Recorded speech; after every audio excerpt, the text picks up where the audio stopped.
Shalom saudara dan saudariku terkasih. Selamat datang di channel Ayat-Ayat Kasih.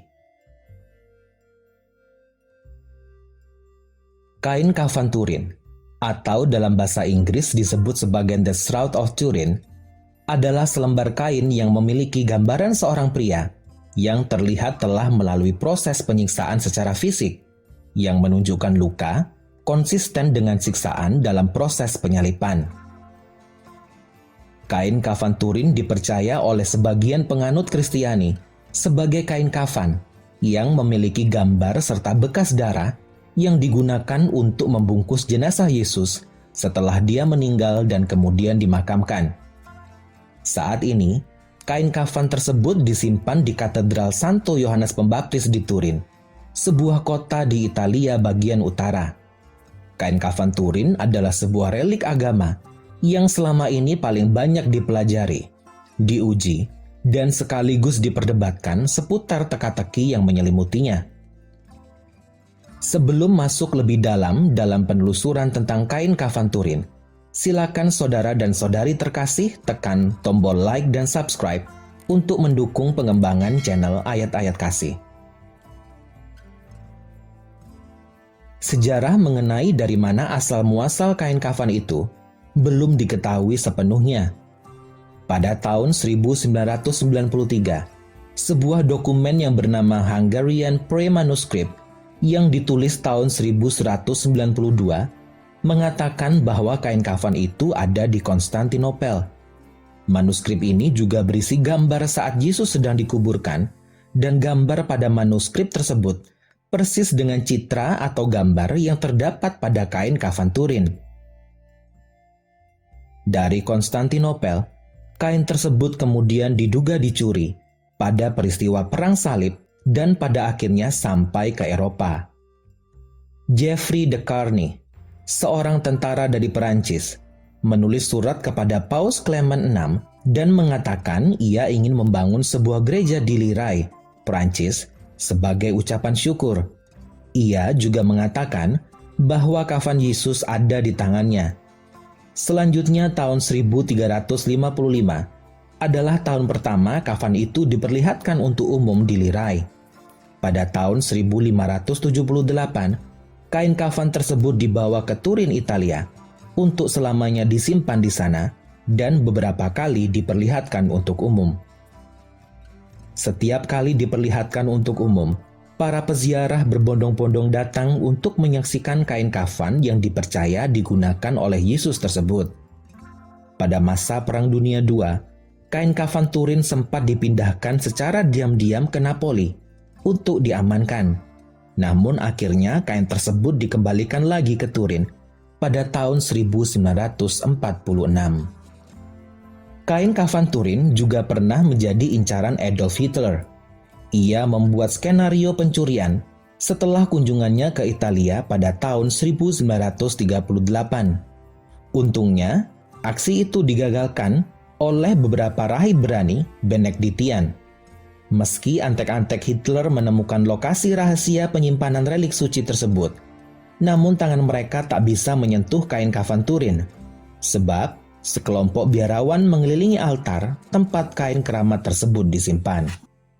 Kain kafan Turin pun selamat dan tetap tersembunyi di biara tersebut sampai tahun 1946 ketika dikembalikan ke Katedral Santo Yohanes Baptis di Turin, Italia.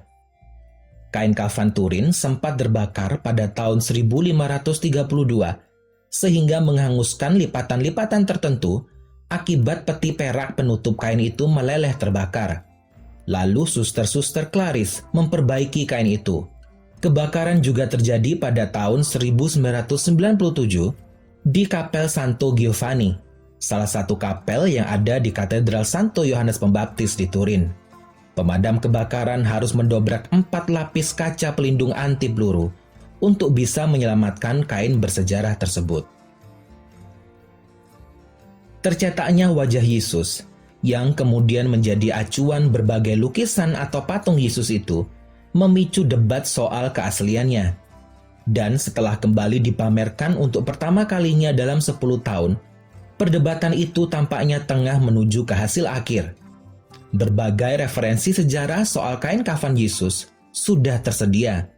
Namun satu-satunya catatan yang paling bisa diandalkan adalah yang tersimpan di Katedral Turin sejak abad ke-16. Kain berpola kerangka berukuran 1,21 meter kali 4,42 meter itu berlumuran bercak darah manusia dan tampak jelas menunjukkan sosok seorang yang baru saja menjalani hukuman penyalipan. Gambaran yang paling terkenal yaitu sosok wajah Yesus, lengkap dengan janggut tebalnya, memang tak bisa dengan mudah dilihat dengan mata telanjang. Gambaran wajah itu baru terlihat pada akhir abad ke-19 dalam sebuah foto yang diambil oleh seorang pengacara dan fotografer amatir Italia bernama Secondo Pia. Pada tahun 1988, kain itu tak lagi bisa dilihat dengan bebas oleh para peziarah.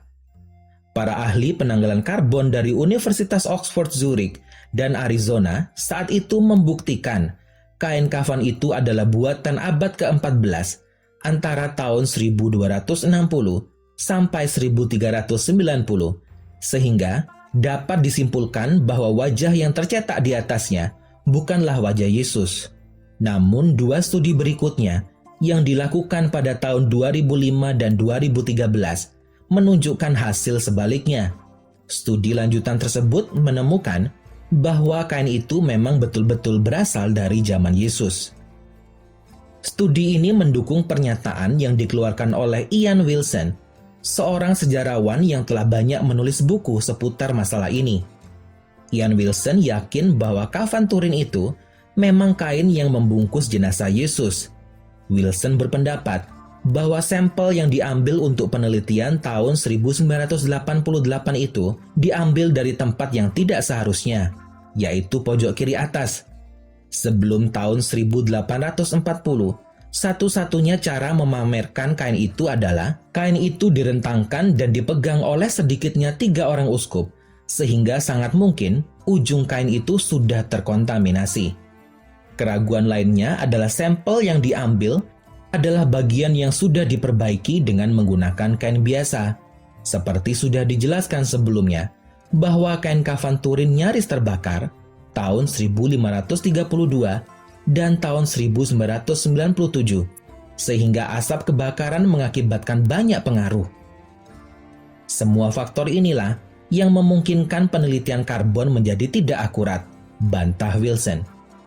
Lebih lanjut, Ian Wilson menambahkan bahwa pada zaman Yesus hidup, ribuan orang dihukum mati dengan cara disalib.